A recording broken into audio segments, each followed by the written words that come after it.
So good morning, everyone.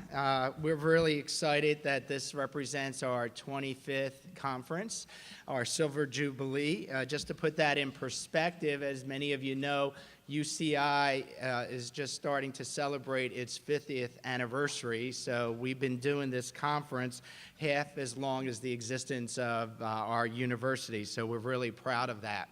And so this year, when we were brainstorming about what we should focus on, we thought it might be a good time to reflect and start to think about what the future of Alzheimer's disease research would look like. And we are very honored that so many of today's leaders have agreed to come, and also some of our emerging leaders in the field have agreed to come. So we really appreciate that. We think we have a star-studded, packed agenda for you today. And this is really exciting for us because, as many of you know, Alzheimer's continues to be a major plague on our society.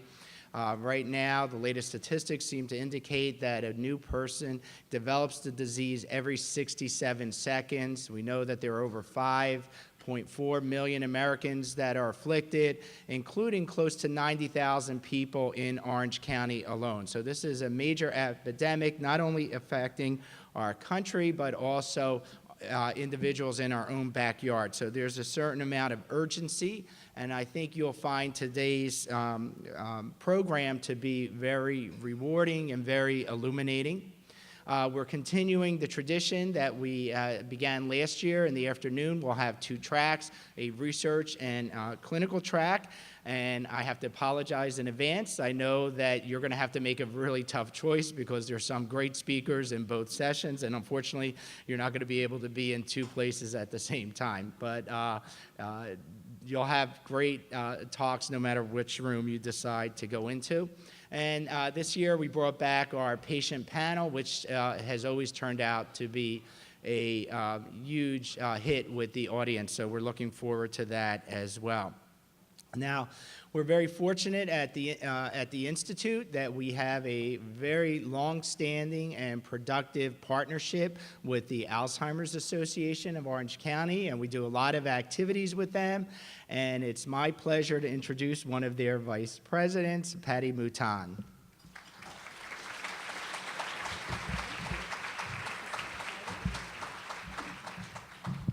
Good morning and welcome. It really does my heart good to see all of you here. This is such an exciting day for all of us who work in Alzheimer's care, especially here in Orange County.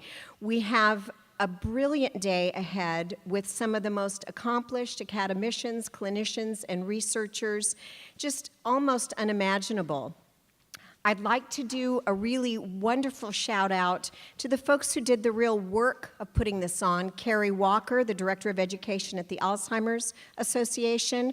Marcelo Soares, who is just the backbone of getting everything done at the UCI MIND Institute. Attica Balke, who if you registered, Attica took care of you. So we really have a marvelously strong team. And on behalf of Jim McAleer, the CEO at the Alzheimer's Association, and my colleague Deborah O'Connor, we want to welcome you. We want you to enjoy the day, learn something. As you hear about the future of Alzheimer's disease from these accomplished speakers, remember that what we all really want is to make Alzheimer's disease a thing of the past. Enjoy the day. Thank you.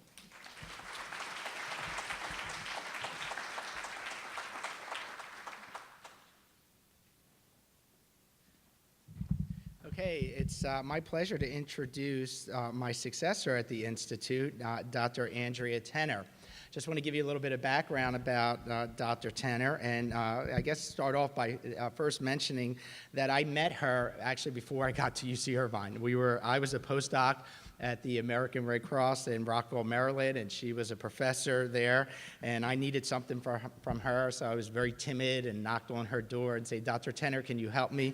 And she was very, very gracious in terms of helping me, and that has led to a lifelong friendship. She is an outstanding immunologist. She's world-renowned for her impact on complement and brain inflammation, particularly as it relates to Alzheimer's disease. And she is a professor of molecular biology and biochemistry, and also of neurobiology and behavior. And I can tell you that she works tirelessly on behalf of the Institute, so it could not be in any better hands. So, Andrea?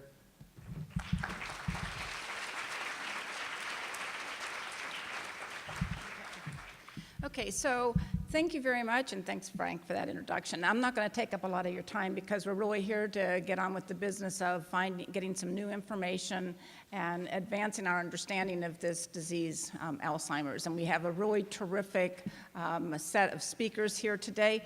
And their goal, and I think our goal of everyone here, is to take back some information that you can use in your lives and how you can then use it also to look forward to the future and the hope of Alzheimer's being in the past. So without any further ado, let's get on with the program, okay? Enjoy.